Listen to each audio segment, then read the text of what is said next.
guys, my name is Abigail, and today I'm going to be talking about how I made over $1,000 and became a bestseller on Etsy within my first 3.5 weeks.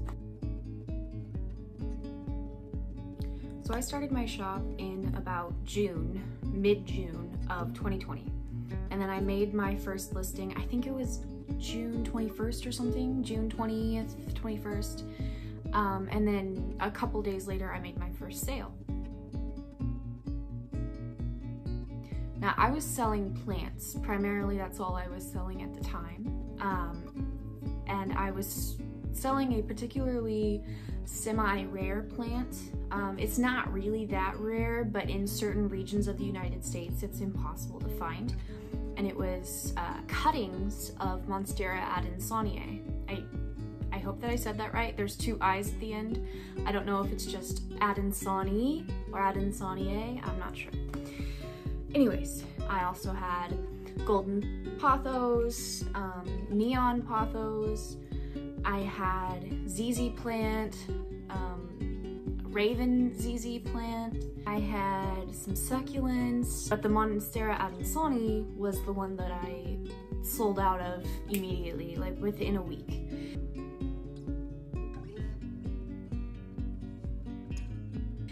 And the reason it sold so fast is because it was in high demand. So in this video, I'm gonna kind of go through the 3 main keys to success in having a successful Etsy shop. And the first thing, aside from creating your brand, you know, that's something I'm assuming you've already done. You have your shop up, you know what you're gonna sell generally, you know the theme, you know your niche. But the first thing you want to do is be sure that you are creating a good quality product that is in high demand, because that's what you're gonna be selling on Etsy. That's the only way you're gonna make a good amount of money, is to be selling something that people want and that people will search for and use the search engine for on the app. So once you determine exactly what you're going to sell, whether that's something you're purchasing and then reselling, if it is a plant or if it's something you're actually making by hand. After you determine exactly what that product is, then you want to determine exactly how much you're going to charge. You need to think about how you're going to ship. Are you going to use USPS, FedEx, UPS if you're in the United States? Are you going to be including your shipping in with the cost of the product, or are you going to be charging extra for shipping? It really just depends. You can utilize that as a marketing tactic. So for me, part of the reason why people specifically bought my cuttings rather than other Monstera adansonii cuttings is because I wasn't charging extra for shipping. I charged, I think starting out, I started at $12.50 for a set of 2 nodes. Whether that's one cutting with 2 rooting points or 2 separate cuttings, that included the actual cutting and the cost of shipping. I've since raised it to $13.50 because since I was charging so low compared to everybody else on the market and I wasn't charging extra for shipping, I was getting a crazy amount of orders in a very short amount of time and I was not prepared. It was chaotic. I was not prepared. I didn't think that I was actually going to be selling as much as I did within a short amount of time. Within that same basic theme, you also want to know exactly how much you want to sell, which is kind of what I was just talking about a sec ago. I didn't really have a clear idea of how busy I wanted to be because I had literally no idea what I was doing. But you can kind of set your price to determine exactly how much you want to sell. If you are the type of person that would rather set your price low and sell a huge amount of the product, then that's an option. Or if you want to market yourself as a more premium provider and set your prices higher and charge for shipping, or set your prices higher and don't charge for shipping. Once you've determined exactly how you want to ship it, how much you want to charge for your product, you know how much taxes are going to be because you have to figure that in as well.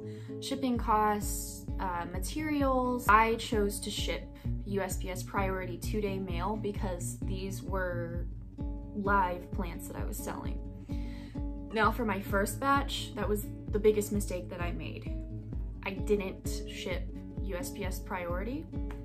I was shipping in those like big yellow bubble wrap envelopes because I was thinking, like, it's just a cutting, like it can fit in an envelope perfectly fine. Why am I you know, spending so much money on shipping?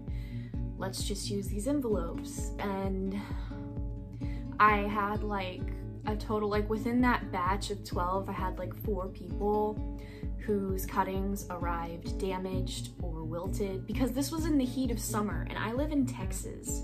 So it was like, yeah, don't recommend that. If you're gonna be selling plants, you need to invest in 2-day shipping, and really, you know, actually use boxes, not envelopes. Don't use envelopes. With that being said, I know that it works for some people, so I'm not hating on the sellers who do choose to use bubble wrap envelopes when selling plant cuttings, but I don't really think that it's wise. When it comes to the shipping costs, the taxes, and the shop fees, I actually ended up only getting to keep about $400 of the $1,000 that I made. Now that includes, you know, the taxes, the shipping, the actual cost of buying the plants, which I only spent 80 bucks all together. I got a really great deal at this local nursery. They were selling a crap ton of Monstera Adansonis for like really cheap. And so I bought a bunch and I sold the cuttings, and my revenue was over $1,000. After taxes, again, only got to keep about 400 of it. But still, like, if I had kept that going, $400 a month for something that really didn't take up too much time is actually pretty good. As far as startup costs go, I spent a total of about $100, and that includes the tissue paper, the bubble wrap, the Ziploc bags. Half of those I already had, I only just needed a little bit more, and the plants. So even though I only got to keep about $400 of that $1,300, it's pretty great because I took $100 and turned it into $1,000 and then kept $400. You can't really beat that. So, especially just selling a plant, something as simple as that. Some other great ways to sell more is to continually be posting and uploading listings. You need to take really good quality photos, clear, professional, that follows in with your niche or your theme, your brand, and it needs to be something that catches people's eye. And it's really important that you keep uploading, because Etsy is more likely to put your shop at the top of the search engine if your listings are new, and if you're an active shop who's continually uploading and posting listings. If you're not, they're not going to promote you. Every time you make a new listing on your shop, you should link your social media accounts. I mean, every single one. You could do a giveaway, you know, like follow me and tag 5 friends and I'll enter you to win a free cutting of my best-selling plant. You know, that's an idea. I didn't do that, but if I had, I'm sure I would have made more than $1,000. So I actually created an Instagram for my shop, and I posted pictures and behind the scenes and just very aesthetically pleasing photos that kind of tied in with my brand and my theme.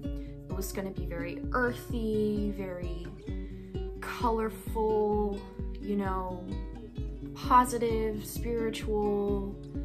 That's kind of the vibe that I was going with, and that reflected in my Instagram page. And there's just so many things I wish that I had done differently and that I plan on applying to my next round of plant sales. Yeah, if you just follow the basic principles of, you know, of creating good quality listings that are in high demand, taking good photos, sharing on social media, you know, and then staying within your brand, just following those basic principles, you're gonna skyrocket as an Etsy shop owner. I also just wanted to say that I have recently changed my Instagram name and my shop name on Etsy, because I was called the Gypsy Healer on my personal Instagram, my Etsy, and my Etsy shop Instagram. And I actually didn't realize until recently that gypsy is a derogatory term, and so I do apologize if that offended anybody. I realized that it was ignorant of me to not do my research. I just, you know, I hear gypsy and I think of bohemian, free-spirited, nomadic, spiritual people, but it doesn't properly represent the people from Romany. It's not okay, so I changed it to the nomadic healer, because that also goes in with my theme and my brand, but it's not offensive and it doesn't disrespect anyone's culture. But yeah, that's basically all that I have today. I hope that you enjoyed this video. I hope that it was somewhat informative. It might not be anything new that you haven't already heard before or seen in other videos, but yeah, that's how I did it. That's how I became a bestseller. That's how I made over $1,000. And I think that it's totally possible and doable for literally anybody to do it too. So be sure to like and subscribe if you want to see more videos like this, and if you have any suggestions or, you know, requests on any other videos you want me to make, just be sure to put them in the comments below. And then I'll also link my social media platforms as well. Anyways, thank you for watching, and I hope that you have a great rest of your day.